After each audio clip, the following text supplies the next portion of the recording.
welcome to this week's edition of Random Shit, Random Guys. Always, I'm your host, Phil, and we are here for a very special episode. Not only is it episode 250 of the show, which is a pretty big accomplishment for me because doing 250 things, if anything, is a pretty big accomplishment, but we are also here with Eddie DeAngelini. I hope I said that right. The creator of Collectors, a web comic strip that I have been reading for a very long time. I'm a huge fan. I actually have originals on the wall right now, which is pretty awesome. He has the newest book, which I also have a copy of out now, issue 5 or volume 5 of Collectors Collected Edition. How are you doing, sir? I'm doing great. So thank you so much for having me on. It's nice to talk to you. Yeah, you too. So why don't we go into start with what is Collectors? Collectors is a webcomic that is loosely based on my personal life with my wife. So it's all about being married to a comic book collector. What is that like? So my wife describes it as a webcomic about a guy who loves his wife and his comic book collection, but not always in that order. Yeah. So you can, it's a weekly webcomic, and you can find it on my website, collectorscomic.com. And then from there, it's got links to all the socials, so you can keep track of other stuff as well. Yeah, it's definitely something I can relate to because when you was gracious enough to send me out a preview copy of issue 5, me and my girlfriend sat and read it. And she was just sitting behind me, and she doesn't really read comics, but she knows the strip mainly because it's on the wall. She's like, "Oh, I've seen that before." And she's like, "What is it?" So I'm sitting there she's like sitting there. She's like, "Well, read it to me." So she's sitting behind me just looking, and she's like, "I can relate to Kristen so much." She's like, I understand, like the strip that got her was there's one in the book where they're at the movies and people's making fun of you guys.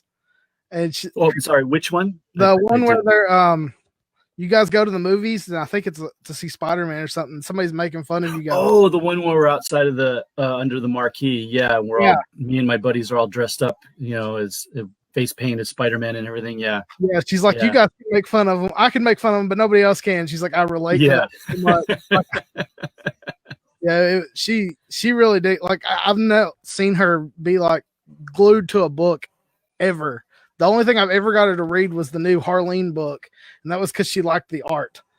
Yeah, it's funny that you mentioned that because I've done conventions with my book where I will see husbands and wives, obviously couples, walking around, and it's usually the wife that I will approach first and hand her a copy of the book and say, "Hey, you should check this out."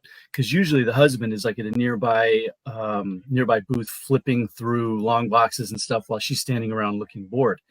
And I will give a copy of the book. I'll open it up to a particular strip that maybe she can relate to and hand her the book, and she'll start reading it and start laughing and start going through it and then start hitting her boyfriend or husband, going, look, this is us. This is totally us. So yeah, the wives and girlfriends are usually my in to getting new fans at shows. So you've been doing this for what, about 7 years now? Yeah, I have to think every once in a while, like, wow, I've been doing it that long. I started about the middle of 2012 is how long I've been doing it. And I've been doing it as a weekly webcomic since, where every Sunday morning I put up a new comic strip.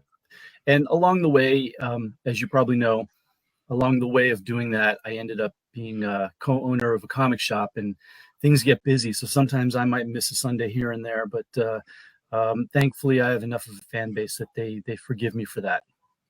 What I love too is that you go through and collect them at pretty much the end of the year. I mean, this is basically like your annual when you put out your volumes. Yeah. It's really cool because like you can go back when you buy these, like this is the 5th one. So there's literally like several copies, all 5. There's 5 of them. So you can go back, and if you've never read this book before, you can hop in at any time. That's one of the great things about it. It's definitely reminiscent of the Sunday news strip. Oh, it's exactly what it's patterned after. So it's not like there's continuity here where you have to start from issue 1, because I get a lot of people who say, well, at a convention, And they say, well, which one's the first one? I'll start there. And granted, just human nature, they want to start from the beginning on anything like that. But you can jump in on any book. It doesn't matter. In fact, I would prefer people jump in on the fourth or fifth one because, I'm hard on myself as a creator. I will look at that first book and think to myself, man, this is just crude. When I look at my art and stuff, granted, I'll look back at that first book and I'll think, oh, what, some of these jokes were gold. I remember this one. I remember that one. But I liken it to if you ever watch this older episodes of The Simpsons, like from the first season compared to now, the early ones, they look kind of weird and shaky and wavy. And that's kind of how that first book, a lot of the art looks in there. It's, kind of a bit raw compared to the way my style has kind of grown and solidified over the years, come, to the fourth and fifth book. So that's all to say, you can jump in on anyone, jump in on the fourth or fifth one. Yeah, you can definitely see your growth as an artist throughout each book, and you get more of a handle of the character throughout each one. Each one gets a little bit crisper, gets a little bit more detail. I was flipping through last night. I actually started at one and just read back through them again, and I was laughing just as much as I did the first time. It's one of those. It's like an evergreen. It's like going back and reading the. I'm a huge Peanuts fan, so like going back and reading the old Schultz stuff. It doesn't matter when you start. If you can pick up on the characters instantly and love them. Yeah. I like to think of mine as well like that. So, yeah, it's a good comparison. If you're going to compare me to Charles Schultz, then yeah, I'll take it. There you go. It's one of those strips. Like I said, I love going back and like if I'm having a bad day or something, I'll look online and just read an old strip, and it can bring your day back up. It's really awesome. So your wife is a strong character in this book, and to say the least. Yeah, and I saw on your Facebook page she's also a very active member in your comic shop. But was she always a comic book fan? No, when we first met, she didn't know anything about it. Nothing. Then that's kind of how I portrayed her from that particular time period in my comic strip. And she just kind of thought it was kind of neat and kind of fun, going with me to antique fairs or yard sales or whatever, looking for comic books or whatever, because she would like digging through and finding stuff as well. So, I mean, she's open to it. She's not like some of the stories I hear of wives or girlfriends that absolutely hate that their husband buys and collects comics and wants them to get rid of it, which I don't understand, because why would you try to hamper or hinder your spouse's hobby? Better they're doing that than, would you rather they spend their money collecting comics or, going out and drinking every night with the boys or something like that? Right. Comic collector, where they are. They're home. They're home bagging and boarding their books. Ain't that the truth? Yeah. So she didn't get into it until much later, because when I had the opportunity to buy into co-owning a comic shop, she was not working at the time because she had just come off a long time career that she felt a little bit burned out on, and she wanted to do something a little different. And she thought, well, it'd be kind of fun to work in a comic shop. And she didn't know anything. She went in blind, and in the course of working there, she not only learned a lot about comics and creators and publishers and all that, but she ended up kind of gravitating towards the things that she liked reading, because she's always been a very voracious reader.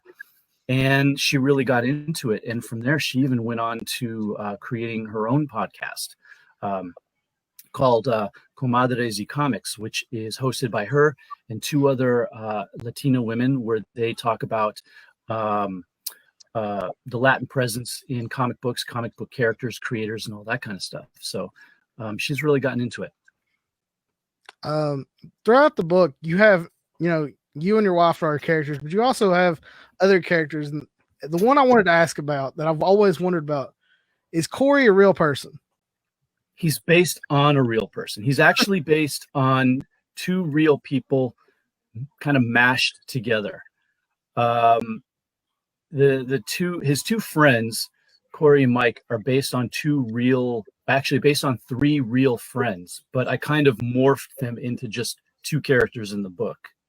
So I have one friend who, back when we were young, who always thought he was a ladies' man and would always have like, cheesy lines for the ladies, whatever, but he was just a huge dork.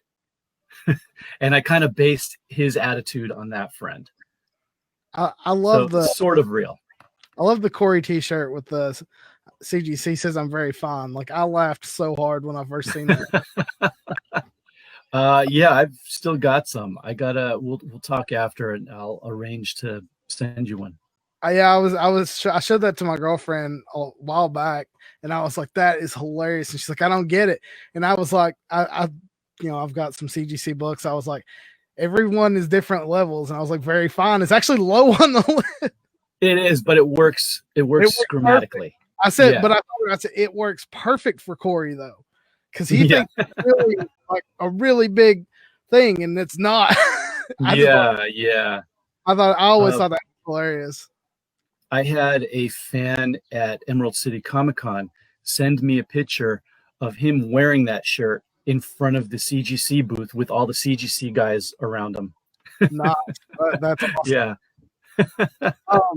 One of the things about your book too is it's very timely with what's going on in the world. Whether it's a pop culture event or Comic-Con or a movie, what influences you to make each strip each week? I like to say fear, because when I started doing the comic strip, I did one, and I thought, well, when I do maybe like half a dozen or 10 or so, I'll start posting them then, because I'll have, kind of like some in reserve that ready to go, and I'll have a backup. And I just decided that first one, well, I'm just going to put it up, and I'm going to trust that I'm able to do a strip a week every week. And I've been doing that since, and in no time of doing the strip over the years. So every week it's usually just a fear of, oh my God, I got to come up with an idea. So, but then as far as doing the timely stuff of like what's going on, it's, people always ask creative people, where do you get your ideas from? And I just tell them, well, I just look around what's going on, and it's usually everyone posting about, oh my God, Endgame is about to come out, from back before it came out, or, oh my God, this TV show is starting, or, it's just all around as far as nerd culture and pop culture. It's all around. So it's real easy to just pick any particular topic and then just come up with a gag around it. One of your reoccurring characters in each book is Stan Lee. How did that become a thing? Was it based off the movies, or? It started, and you can find this in the second book. It started when someone contacted me asking if they could interview me. And this person worked for Stan Lee's company, and helped writing articles and stuff for his website. So he wanted to do an interview of me that would run on Stan Lee's website and that they would post on all the social medias. And so I said, great, I did the interview, and then they contacted me again. There it is right there. They contacted me again and said, well, we're going to go ahead and share this interview on Stan Lee's Facebook and Twitter and all that. Would you mind doing one of your comic strips with Stan Lee doing a cameo in it? And of course, sure. And there it is. You're holding it up right there. It's basically me in line at a convention waiting for Stan Lee to sign my book, and with my wife. And I tell my wife, hey, hold my place in line. I'm going to go run to the bathroom. And as I'm gone, Stan Lee is coming down the line, grabs the book from my wife and signs it. And she freaks out because she doesn't know who he is and starts trying to rub it all off and destroys the book. And when I come back, I like, what happened? And she says, I don't know, some crazy old man was, yelling crazy stuff and scribbled all over your book, but I got most of it off. And so, when they asked me to do that, I said, of course, why wouldn't I? And then that just kind of became a little bit of an ongoing gag every once in a while where Stan Lee will pop in. And I believe are you looking at the one that you got with Stan? Yeah, I've got the Christmas. Yeah, you bought the Christmas one with Stan Lee, so I like that one with him on the roof. Yeah. As Santa. It just a thing that kind of like just a little homage here and there, a little nod, a little tip of the hat to old Stan. And unfortunately, we lost him. And I think I haven't used him in a strip since. And I think unless I'm doing some particular tribute to him personally, I don't think I'll probably use him again for any gag reasons. Do you are there other creators that you could think of that you would want to use in the future? Ooh, I don't know. I did probably yes, because you're probably familiar that every once in a while I'll do a strip called Comic History 101, and I'll explain just tell a little story about comics. And I did one with Jack Kirby, explaining how Jack Kirby was when he left Marvel to go to DC, and how he was always for the little guy. And so obviously I put him in that one, and I will probably at some point do other. I really enjoy doing those strips, so I'll probably comic history type strip about a particular creator, telling a little story that maybe people aren't really very familiar with. You actually you did a comic history in the latest annual with the Captain Marvel one, right? Yep. Yeah, explaining a little bit about why Captain Marvel is different characters and what the legal ramifications behind that. Oh, and then speaking of, I guess I went back on my word. Stan Lee is in that strip. Yeah, I used him as showing how Marvel stole. Well, they didn't steal it, but they took the copyright to the name because it had lapsed. So yeah, I guess I did use him. I guess that one was my girlfriend was like, "This makes." She was like, I had to explain the whole history of the character after reading that strip. She's like, she saw Shazam and she's like, why are they calling him that? And I'm like, well, I was like, that was the original name, was Captain Marvel. And then it went on, and then she's like, well, why was it a man and a woman? I'm like, it's comics. I just said that. Yeah. Well, hopefully it's explained in that strip. Yeah. Very simple and very succinct, because it was kind of tough trying to fit all of that into just 6 panels and tell the story as plainly and as simply as possible while covering everything. So throughout your annuals, you have went from I guess the landscape view to a traditional comic layout. What made you decide to change that? 2 things. It was cheaper to do it in traditional comic format, and also the printer that I had used on book 2, 3, and 4. Book 2 and 3 are more Sunday style landscape as opposed to vertical at number 4. Contacted my print. You know what? I'm going to do it traditional comic size, comic format to save some money. And he said, good, because in order to do it the landscape way, to do the binding, he couldn't use a machine that automated it. He had a machine where he had to do each one by hand, and it took longer, and that's why it was more expensive. And he said, thank God, because it was a pain in the butt to do it, and that machine that I used to do it broke, and I don't want to replace it. So he was happy. So that was 2 reasons why. Mainly, it's just cheaper. And didn't you do also a Spanish version of the books? I did. If you are a completist, there are actually 6 books and not 5. I did one that was just like a smaller one-shot issue, just standard size issue, because I was doing a Latin Comics Expo convention, and I wanted to have something specifically just for that. So I went ahead and did a small print run of some of my best of strips, but translated into Spanish. I thought that was really cool when I seen that. Originally, when I was buying, you're like, if you can't speak it, you don't need it. Because I couldn't speak Spanish. Yeah, you've got it. You don't need it. I was like, oh, okay, cool. So I was like, yeah. It was mainly just for that show, and the strips that are in there are in the other books. There was only maybe like an intro and an outro in that book that was original new material. And the premise of the book was my wife and I are watching TV, and I accidentally hit the SAP Spanish subtitles button. Yeah. And then suddenly we start speaking Spanish, going, "What's going on?" And then the book goes from there, all in Spanish. That's a good way to do that. Yeah. That's smart. I first when I learned about you, it wasn't through your collectors. It was you had done something I want to do, and that is complete a run of Amazing Spider-Man. Oh, good luck. Yeah. I'm a little over 100 issues away. So wow. yeah. I think Do you have a number one?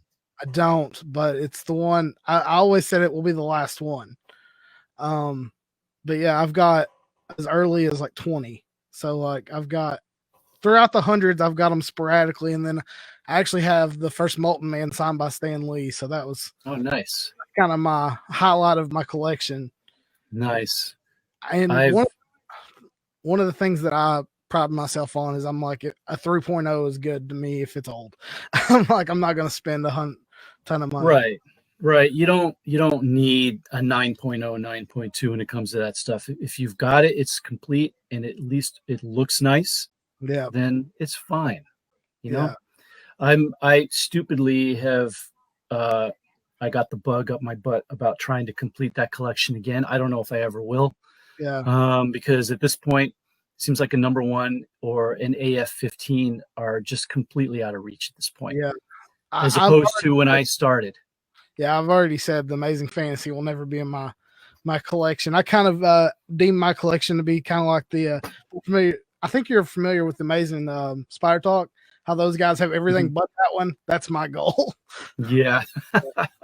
Well, I did kind of start it back up again years back, and at this point, the earliest one I have at this point is number 4. So that's pretty good. Yeah, that's definitely a good collection. You originally sold yours to buy into the comic shop that you're at now. Yeah. Did you do auction style or just sell? Didn't sell it myself. I did it through an auction house. I did it through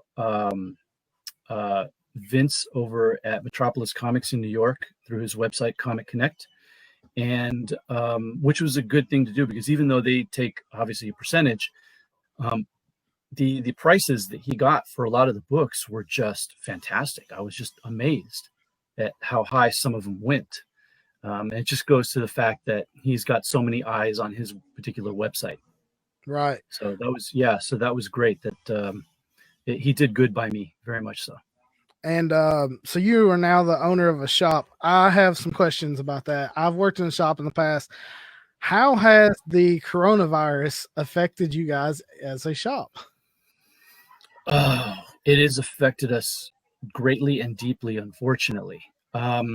We did have to close for a while at the end of March. Last week of March, LA County said all non-essential businesses have to close. So we closed up. We kind of not really let go of our employees, but a lot of them went on unemployment, but basically they were just having an extended vacation, really. And my wife and I took on the responsibility of going into the shop several days a week and doing mail order as much as we possibly could. And we were just working the heck out of our eBay store, our TCG player store, which is basically for selling Magic cards. And we were going in and just spending like all day just packing stuff up nonstop. That got us through. We were able to reopen, and then 3 days into reopening, we got looted in Santa Monica, which you did a whole segment on a previous show, and thank you very much for talking about it. And we to try to get situated, and we did reopen since. And unfortunately, we are still, even though things are open, it's not back to normal. But unfortunately, a lot of people still seem to think that it is, and it is making the numbers here in LA County shoot back up. So unfortunately, It looks like we might be heading towards another lockdown. And the one thing that is hurting us the most is our shop is in Santa Monica. And we are like, if any of you happen to have watched the looting that was going on in Santa Monica, It's right there by the big mall, the big outdoor 3rd Street Promenade Shopping Center. So we are a huge, huge tourist area. And usually about 4 to 5 months out of the year during the summer, the entire city is just filled with tourists. And there's so much foot traffic. And summer months are usually extremely busy for us. And tourists will come and drop money in the shop like nothing. And unfortunately, there's no tourist season this year at all. There's no tourists anywhere. The entire town is pretty much a ghost town. So we really rely on those summer months to keep us going the other parts of the year. And unfortunately, we don't have that. So it's affected us. It's affecting us very deeply right now, unfortunately. Is the one of the things I was wondering too, you're like one of the first comic shop owners I've talked to since this.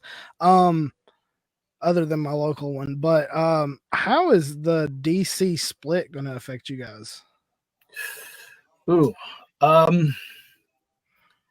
it's affecting us right now in the sense that they really did not give us much lead time into this at all. They gave us no warning. In fact, a little bit of insider baseball, they actually lied to us the week before they announced it, because the DC section was not in the newest previews catalog for shops to order from. And their explanation was, we didn't get it in on time. No big deal. We'll be in the next one. It's no big deal. Don't worry about it.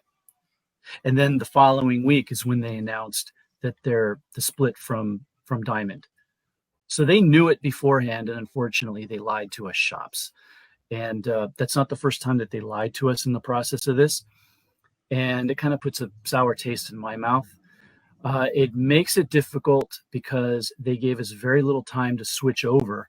And most shops have been scrambling to try to figure out what to do. And they've got a lot of questions and they're not getting answered. We managed to deal with it, and we'll be getting, obviously, try to get the DC books for our customers.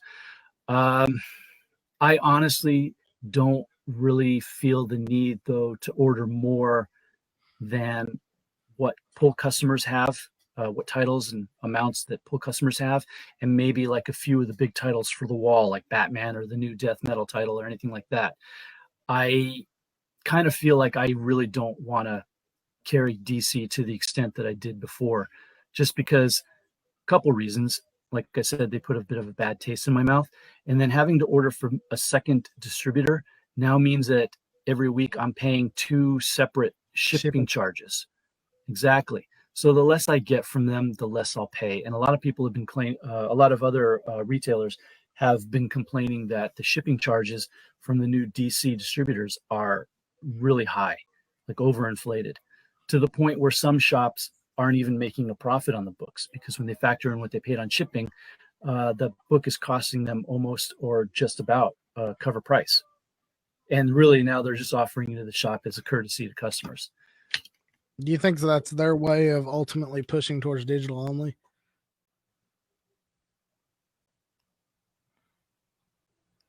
Do you think that's Sorry, their own? You froze up on me a little bit there. Do I think it's their way to push towards digital? Yeah. Yes, I do. Yeah, I was kind of thinking that too. I mean, I saw how much when I worked at the shop. It's been years now, but one of the things we always complained about was the shipping in general. Like the price of shipping is always so high, and having to double that just makes your prices higher. Plus, they're starting basically fresh, so it's not like they can use the discount method that Diamond had used, where if you order this much, you get this much off. I feel that like they're kind of hurting the retail shops as well as themselves in the end.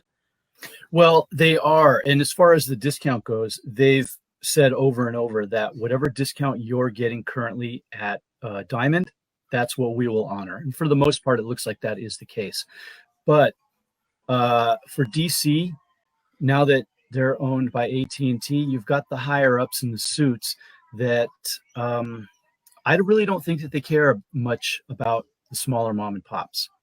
Mm-hmm. They're looking at the larger retailers. They're looking at the large retail outlets like Midtown or Discount Comic Book Service or Amazon or anything like that. That to them, where they can do like large numbers, is what they're interested in. The shop ordering, 20 copies of Batman or 10 copies of Wonder Woman, they're an afterthought to them. It's not even like they don't care about the shops. They don't even, in my opinion, are not even thinking about them. It's just not even in their plan. Yeah, I thought that too. I mean, it was one of those. I don't know if that's a push towards Marvel, that Marvel might follow that method. You would think Disney would stay with what they've got because it's worked. Like, I don't understand why they decided all of a sudden AT&T decided to leave just because Diamond stopped production, but the whole world stopped production. Mm-hmm. So I don't think it came out of the fact that Diamond closed down, because everyone knew that was just going to be temporary.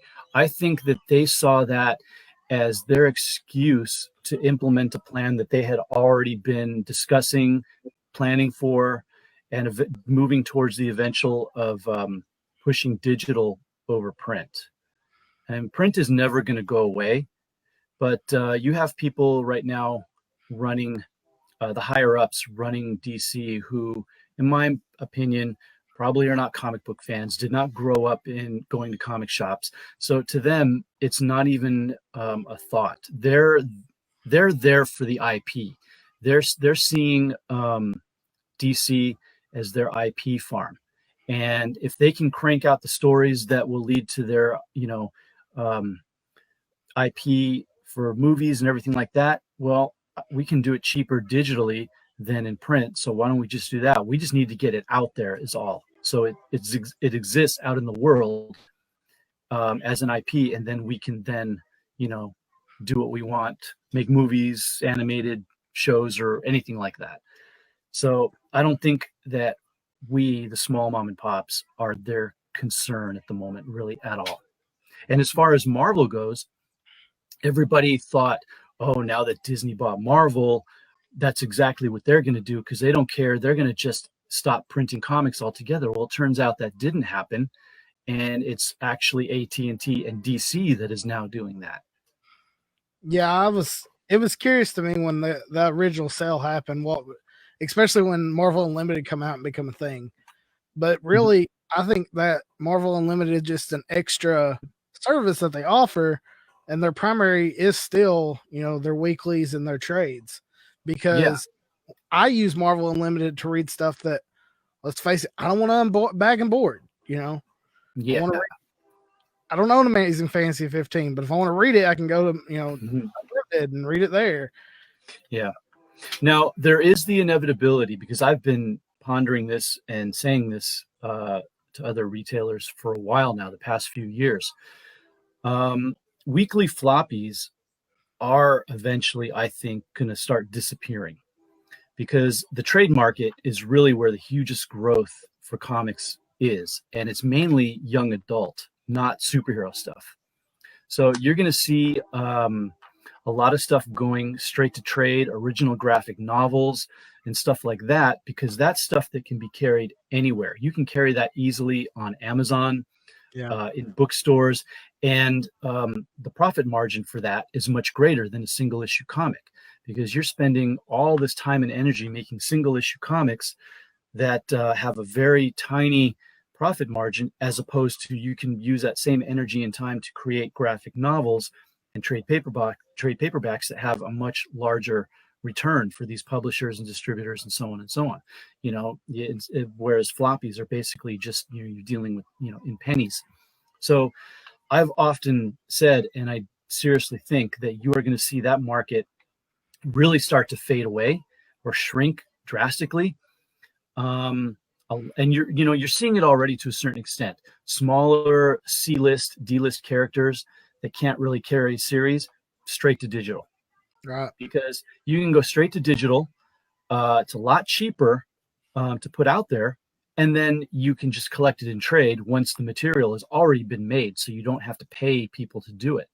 But characters like, say, Batman, X-Men, Spider-Man, who are still popular, you're going to see them still coming out in floppy in some sort. They may even move to some sort of system where instead of a monthly issue, maybe it's a larger quarterly issue, kind of similar to what you're seeing the push in the Walmart books. Yeah, the giant size. You see giant size. Now imagine Batman not coming out every month, but coming out in every quarter in a giant size book. And it just kind of conditions you more into the idea of buying full volumes in trade paperbacks, which is where the market is going anyway. And I don't fault big publishers in taking advantage of that. Why should we keep on trying to publish it one way when obviously the market is going another? So, go with the market, because that's what hopefully is going to keep this medium alive. Yeah, I've got a couple of friends who are indie creators, and I don't remember the publishing house they're using, but what they've started doing is like I don't know if you're familiar with the book Metal Shark Bro. They put out issue one. They put out issue one as a floppy, and then they went straight to trade. So it was basically a preview to see, hey, shops, if you can sell this, you might want to go ahead and buy the trade. And then they skipped the other issues in floppy for financial reasons, because one, they did go Kickstarter to pay for the book, but they also use that as a kind of an advertisement to say, here's what's coming next. So you could buy the first issue if you liked it, then you got the whole trade the next time. You were getting all 5 issues at once. Yeah.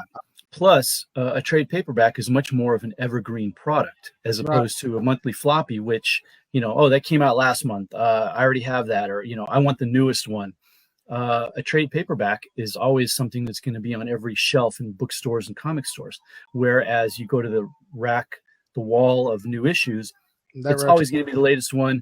And the previous issues end up going into the back issue section. And the back issue market, at least for me, I can't speak for every comic shop, the back issue market for me is it's a minuscule part of my business. For me, back issues are pretty much just kind of a dead thing. Gone are the days of back issue bin divers who, got to complete a run and get every issue of a series. I personally, I don't have that in my shop very much at all.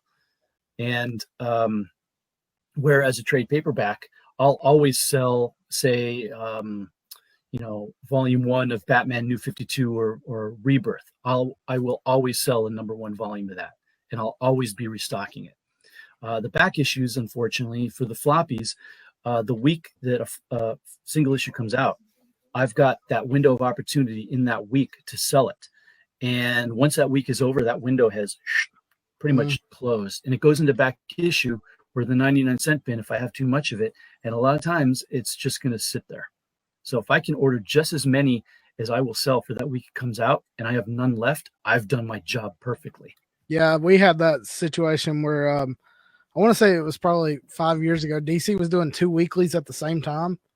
Our goal was literally to be gone with both of them by Tuesday when we put them out on Wednesday, because if you had any 52 books, you get 2. That's a whole box just on one series, right? And then by the time halfway through, the trade came out, so it's like nobody wants those issues, right? But what DC did right back when New 52, oh no, I'm sorry, not New 52. This was Rebirth, actually. So I'm speaking. But when Rebirth came out, those first 2 or 3 issues were completely returnable. So shops ordered all they wanted because they knew, like, in a few months they can just return everything. Right. Or what I did was after the first couple of weeks that it came out, I had a big table where I spread them all out and said they're all half off, because that would have been the same amount of credit I would have gotten back if I returned it. So let's at least sell it. And maybe, I turn on a new fan who eventually maybe puts it on their pull list. So, and it spares me from having to pack it all up. I honestly think that one of the things that will save the market, especially for floppies, and this is like something that needs to be talked about more, is exactly that: returnability. For, say, Walmart or any other big bookstores that buy comics and magazines and all that stuff, that is returnable for them. They can return all of what they don't sell. Comic shop people might not realize is whatever they order every week, that stuff, they can't return any of it. If they order too much of something, they're stuck with it. Right now in my shop, I am stuck with a giant stack of Batman 92. And I believe that there's a certain amount of stuff during the last couple of months that actually are returnable because a lot of shops were closed and stuck with a lot of things. But that needs to be more of an ongoing thing. Maybe 100% returnability for comic shops will never happen. But what if Marvel and DC offer, say, 50% of their monthly titles are returnable? Right. What that'll do, in my mind, is that'll put a lot of comic shops at ease, because they now, I know for me, every month when I put in the orders, I'm sweating because I'm thinking, oh God, how many should I order of this particular title? Should I order 20? Should I order 25? Because if I get enough titles wrong and I'm stuck with 3 or 4 or 5 or 10 extra of any of these titles, they all add up and it's all money out the window that I can't get back. So, but if you knew that, say like, I don't know, this month, all the X-Men titles from Marvel are fully returnable. Order all you want. There's some big stuff that's going to be happening in the titles this month. So order big and don't worry about it.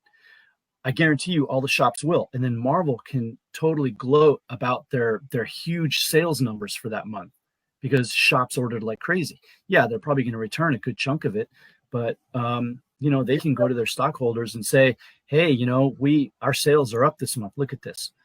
So honestly, it's to everyone's benefit. Diamond would have the headache of setting up some type of system to process returns in large amounts, but honestly, it would be worth it for everybody. I think it'd be worth it for Diamond in general. I mean, look at how many, and one of the things I always thought was annoying were shops that had like tons on their shelves, but other shops were wanting it, but Diamond was sold out. It's like, well, if Diamond would take that as a return, then they could ship it to a shop that needed it. Well, that wouldn't work because in order to return something, you got to take you've got to rip the cover off because it's not meant to be resold, right, and restocked. Yeah. So you're just sending back the torn off cover, right? And the rest of the issue, I either like give it away to people who want to read it for free in the shop, or they end up just going in the recycle bin. Yeah, sadly. But at least you're, you can get your funds back to spend on another book. I think people would be more willing to shop with these companies if they would do that. Like you said, take a risk on one set of books a month. Yeah, minimum. All X-Men. Then the next month, maybe all Spider-Man, rotate. Exactly. That way you're boosting all your sales. And you are. Yeah. And especially if a big event is going on at the moment, like right now, the big event for Marvel is Empire.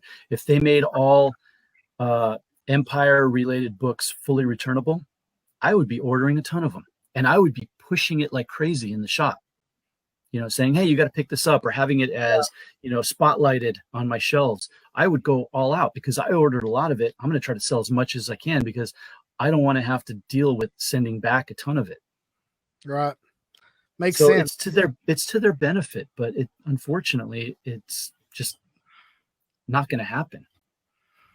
Well, let's transition back to collectors. Yeah, by the way, if you buy any copies of my collector's books, they also are not returnable. Right.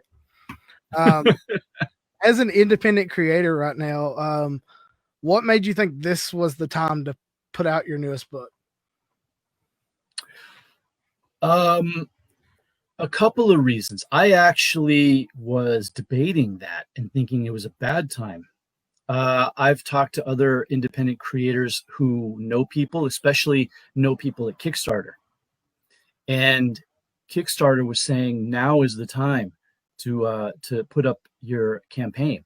We're begging you, please, because the number of campaigns from indie comic creators that were being put up on Kickstarter when the whole lockdown and everything started had dropped drastically. And they were basically saying, look, you can be a big fish in a small pond at this point. Get your stuff up there. And I did, and I funded very quickly. I didn't ask for a lot of money. Run. Full disclosure here.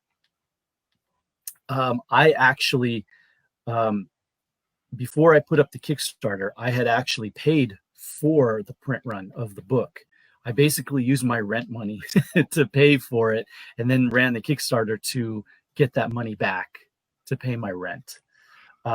So that's one of the reasons why everyone got their rewards so quickly, because during the time the Kickstarter was running towards the end, I got the books back. And so I was able to get everything out quickly.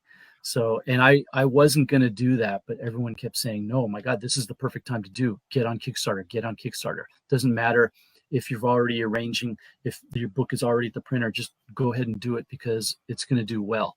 And it did. I got basically, I look at Kickstarter as a pre-order system because I offer a lot for people for their money when they pledge. If they were to go to my website and buy the same amount of stuff that they got in the pledge level, they would end up paying more than they do pledging on Kickstarter. So they're pre-ordering and getting a discount basically. So I look at Kickstarter as a great way to just pre-order all the stuff and get a lot of cool stuff. And, it worked out perfectly. So a lot of people, like I said, they got all their stuff really quickly.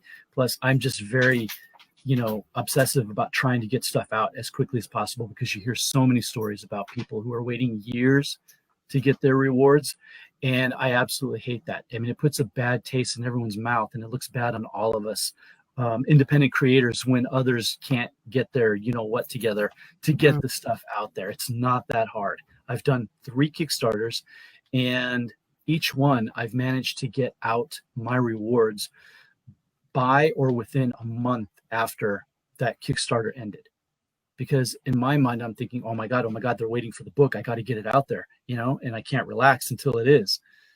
You can ask my wife. I was, running around the apartment like crazy, packing stuff up, and you can hear all the packing tape, rip, rip, rip, going off, and it's getting her annoying and getting her annoyed. But I couldn't stop because I was like, no, I got to get the stuff out as quickly as possible. So yeah, I can relate to that because me and my friends did we put out a book to sell at cons, and when we did it, we funded through Kickstarter, but I had already placed the order the day after. I was like, we're doing this no matter what. If the book's done, I'd already paid the artist. We'd already, everybody was paid. And so I was like, this is recoup and pre-sale. Cause I was like, we're going to cons with this. Cause they were like, you're crazy. Cause I was just like, I literally, when the next day they're like, well, what if we don't get funded? I was like, paid for, let's figure it out. Yeah. I was like, if we don't get funded, we're going to be selling a lot of books at cons, that's gives you an extra incentive to sell the thing. So exactly. Yeah. It's the same. It was the same with all 3 of the Kickstarters I did. I had all the work on the book literally completed. If you go and look at my campaigns where it says, what are your challenges? I say, there's none. The book is done. It's formatted. It's all in a PDF. It's literally just waiting for me to do one click to send to the printer. And that's it. Yeah. That's my only challenge, is just hitting that button right, I guess. Yeah. I always thought there's so many creators out there that haven't even started their book. And I'm like, you need to be halfway through before you decide to even. Oh yeah. Yeah. Every Kickstarter for an indie comic, you have to do that. You have to show them the work. Granted, I had a leg up because it collects a lot of the strips that I did during the previous year. So that material is done. But still, every book has original material in there. Like the newest book has the original story about how I went to stay with the complete stranger to do a convention. But that material, it was all done as well, too. It was done, ready to go, already formatted. And like I said, I just had to hit one button. So you've really got to show the person in your Kickstarter, I'm not playing around. I'm serious. Here's the work. I've done it. I'm just waiting for the money to fund it. Right. Putting out a new book during a time when there's no conventions is a new thing for a lot of people. How does the online sales differ now than they were before? It's very different. And I was going to get to that point too, because especially when everybody was in lockdown, they were starved for entertainment. So a lot of people I know, a lot of indie creators I know, while they were losing a good chunk of their income by not doing conventions for those that rely on it, they were seeing their numbers going up. And now I experienced the same thing. I didn't have the newest book on my website for sale yet, but what was really doing well for me were all the digital versions of my previous books. I started getting a lot of digital sales through my online store. So people were home, they were bored, they needed stuff to entertain them. They needed stuff to read. So a lot of people were doing good, like I was, with digital books. Yeah, I think that's one of the good things about having the digital option is when there is no con season, you can still sell and you can Yeah. give. One of the things, like when I did my Kickstarter, I just gave them the digital before the print even got there, and I was like, "You want to read this? Cool. If you don't want to read it, that's fine. You have it as an option." Yeah. So that I always thought that was cool to have both options available to people. Yeah, I was doing that too when everybody was kind of sheltering in place.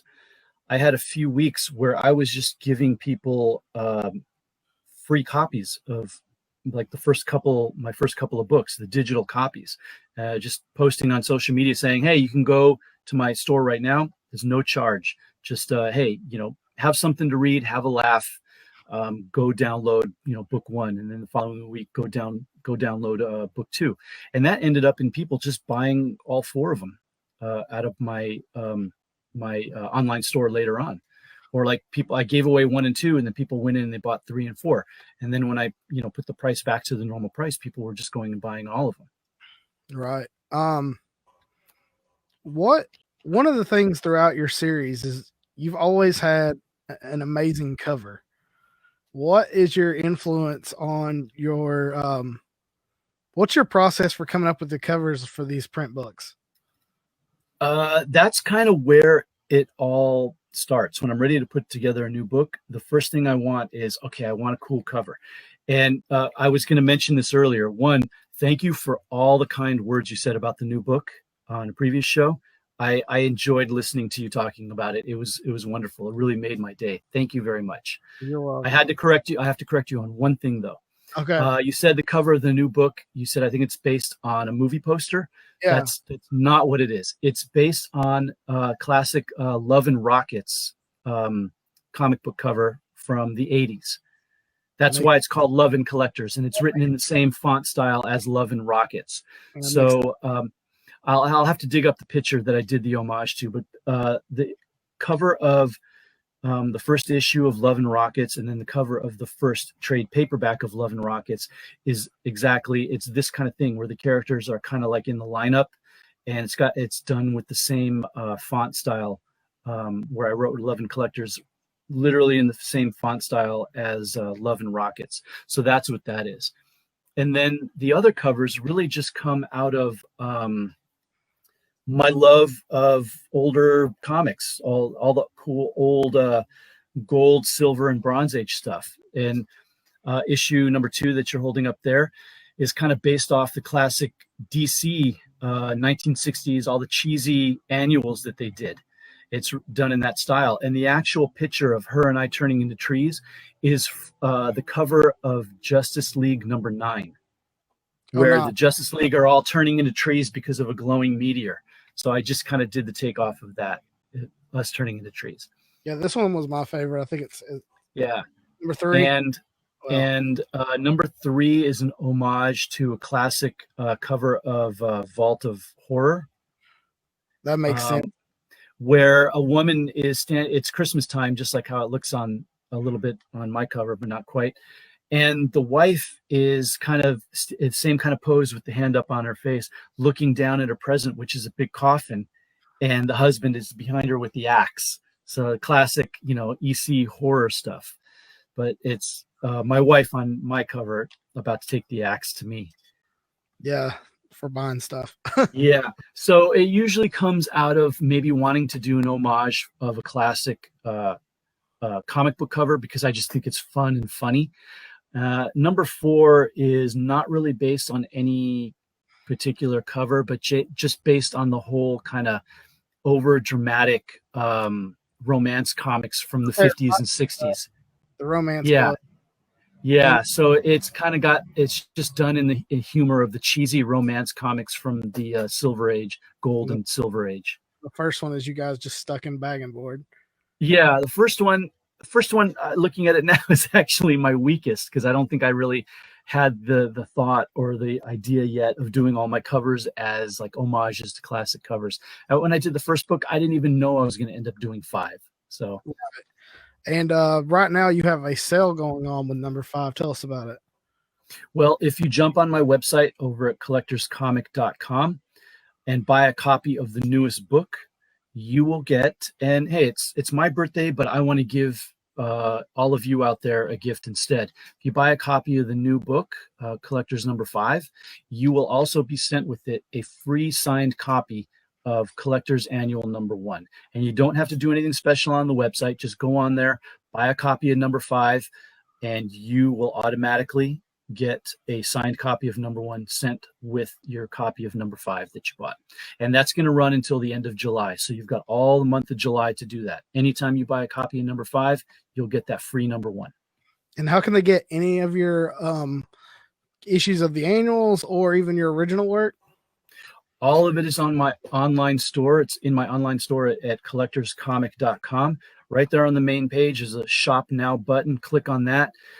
You can choose your category if you want to buy the physical books, the digital books, if you want to buy original art. And by original art, I mean buying the actual comic strips that I put up each week. They are 11 by 17. Here's one. Here's the art from the one that I did just this morning. You can't really see it too well with the lighting in here, but it's 11 by 17 board where I actually pencil and ink the comic strip that you see online every week. And then I go back and I print out the lettering and mount that on, so you have a complete presentation to be able to hang up and display if you want to frame it, which you did, I think, and thank you. Yeah, I've got 2 of them. I've got that, like you said, the Stanley Christmas and the Watcher episode. Oh yeah. Yeah. That's a fun one. I like to do that one too. Just Eddie like musing about the world or dumb little things to the Watcher on the moon. It makes no sense because he's just standing on the moon talking, which you shouldn't be able to do in space because there's no air. But regardless, he's there, pontificating about stuff to the Watcher. I've got a love for the Watcher for some reason, and I don't know why. I guess because I was always a fan of the What Ifs as a kid. Oh, yeah. So I've got a giant Watcher that one of my friends did on the wall. It's like 3 foot tall. It's like just a Watcher. And when I saw that, I was like, I have to have that. The last one that I did, I kind of like the best, where Eddie is really just telling the Watcher, there's so much you can do to help mankind. Why don't you do it? Why do you just watch? Why can't you just step in and really help mankind? And finally the Watcher gives in and tells him where Eddie lost his keys. That one's mine, I think. Yeah, it is. Yeah, I don't know what I was saying, but anyway, collectorscomic.com. You can go there and buy those original strips. I also have the prints available. I have different prints that are available that I did recently. The one favorite that everyone likes is my takeoff of Action Comics number 1, but with Captain America. And it's called America Comics, and that's 11 by 17 color print of him, Captain America, holding up the car and smashing it. And it's basically like a Nazi car, and all the Nazi soldiers are the ones that are running away. And Hitler is the one in front, like the guy in front screaming. So, and then a cute one of Miles and Spider-Gwen. So you can find all that stuff in the books at collectorscomic.com. And where can they find you on social media? You can find me on Facebook and Instagram. I used to have a Twitter. I really don't like Twitter. I really don't. It just seems like Twitter has turned into a giant dumpster fire of arguing and hate and Nazis, and I hate Trump. I love Trump. And I never got much traction on Twitter, mainly because I think as a comic book creator, it's really tough because everyone is there to fight. Everyone is there to argue, or everyone is there to follow a famous celebrity, it seems like. So I was putting time into it and not really getting much out of it, but that's neither here nor there. You can find me on Facebook and you can find me on Instagram. Just look for Collectors Comic on either one and you'll find me. Or if you go to collectorscomic.com, you'll see the icons right up there you can click on, take you right to Facebook and Instagram. Well, thank you for coming on, especially on your birthday, to talk with us about collectors and just the comic book industry as a whole. Oh, I mean, what better thing could I do on my birthday than to come on a cool show and just talk about my comic and comics in general? I mean, that's great. I had a lot of fun. Well, thank you so much for doing that. You can find this show at rsrgentertainment.com. You can also find us on Twitter, Instagram, and Facebook at RSRG Entertainment. Thank you guys for listening, and check us out next week. And until the next time, guys, go fuck yourselves. This has been an Earplug Podcast presentation, found on earplugpodcast.com, iTunes, SoundCloud, and wherever your favorite podcasts are found.